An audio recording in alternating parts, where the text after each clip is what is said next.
welcome to the Blindfold Chess Podcast. In this week's game, we will be looking at Grandmaster Susan Polgar. Susan had a controversial upbringing with her two sisters, both Judith and Sophia. Their father, Lozano Polgar, was trying to test a theory that geniuses are made and not born, and the objective of the experiment was to train children from a very young age into a very specific specialization. He took his three children and taught them chess. And the reason that he chose chess was, one, it was an objective game, unlike music or art, where it was subjective, and then two, the sport or the game was male-dominated. So his thinking was if you could raise three women to excel in a male-dominated sport, that would be very strong evidence for his hypothesis. And that's exactly what he did. He took those three women and they became grandmasters and international masters and women's world champion. So the evidence does seem strong, but it does seem very dicey in the ethics department. Susan herself played in her first tournament at the age of 4 by winning the Budapest Under-11 Girls' Championship with a perfect score of 10-0. At the age of 12, she became the women's under-16 champion of the world, and at the age of 15, she became the highest-rated female player in the world. The following year, in 1996, she became the world champion, and then there was a rematch scheduled in 1998, but then that was delayed, and then in 1999, FIDE determined that she had forfeited her title. Now, there are 3 reasons that she did not play in that championship. The first was the prize fund was too low. The second was that she was pregnant and did not have time to prepare for the match. And the third was the championship was to be played entirely in China, which was the challenger's home country. If you were to examine that from the World Championship lens, usually it is split between 2 neutral countries, unless both players are from the same country. So this was an unfair advantage in her direction. As a result, she had to forfeit her title. Since then, she was the first Grandmaster female to win Grandmaster of the Year, and she was also the first woman to win the U.S. Open Rapid and Blitz tournament. Now she assists the Webster University Chess Club in Missouri with their SPICE program, and that is the Susan Polgar Institute for Chess Excellence. In today's game, we are looking at a game she played in 1981 when she was 12 years old in Warsaw against Cirakov. Now, if we're ready, let's begin. 1. Pawn to d4. Pawn to f5. 2. Pawn to c4. Knight f6. 3. Knight f3. Pawn to g6. 4. Pawn to g3. Bishop g7.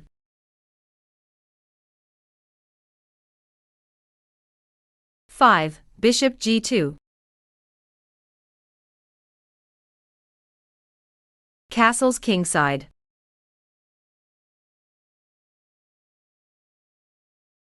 6. Castles kingside.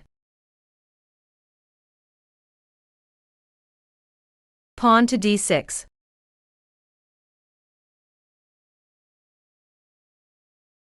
7. Knight c3. Pawn to c6.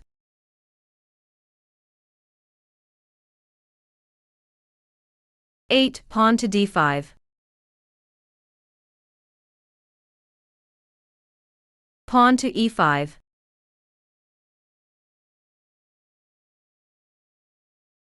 Nine. Pawn d captures e6. Bishop captures e6.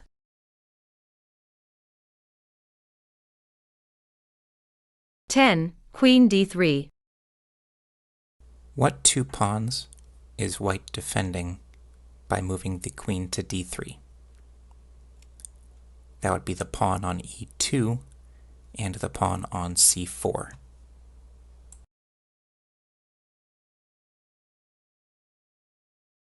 Knight a6.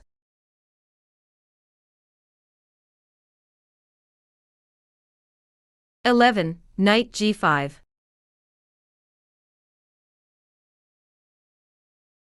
Queen e7.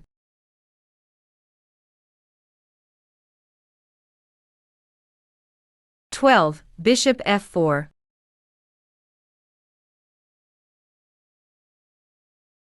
Rook a to d8.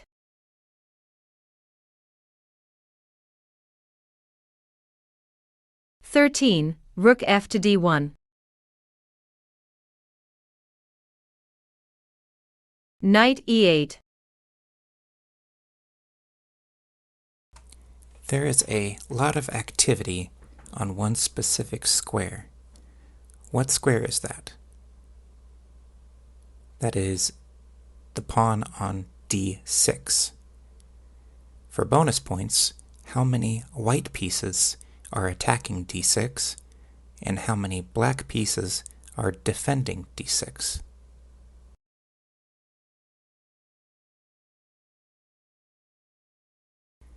That would be 3 for white and 3 for black. The white rook on d1, the white queen on d3, the white bishop on f4, and for the black side, the rook on d8, the knight on e8, and the queen on e7. 14. Queen e3.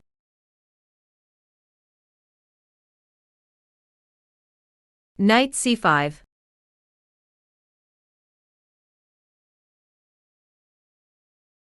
15. Pawn to b4.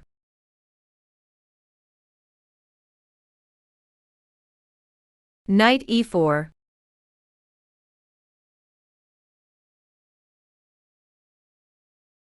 16. Knight c captures e4.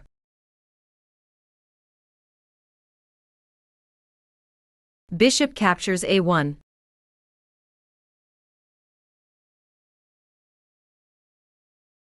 17. Knight captures h7. Knight captures on h7 feels like a strange move. Yes, white can capture the rook on f8, but they also had the option to capture the bishop on a1, and the knight on h7 can be captured by both the queen and the king. Can you see why Susan went for this? The idea is that the hole on g5 is open for the white knight. So if the queen were to capture on h7, white would play knight g5 and attack both the queen and the bishop on e6. And if the king captured on h7, you could play knight g5 with check, and then you can capture on e6. Pawn to f captures e4.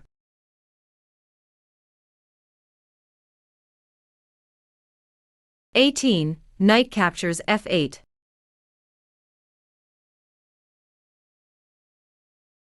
King captures f8.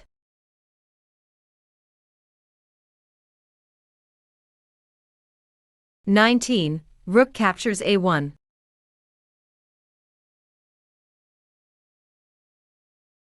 Bishop captures c4.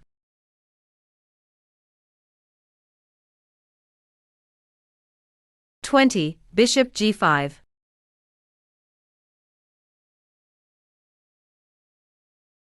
Knight f6.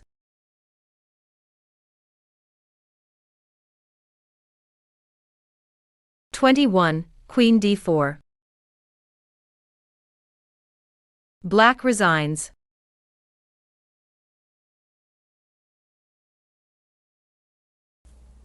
The move queen d4 is not a check and it is not a capture. So why did black resign here?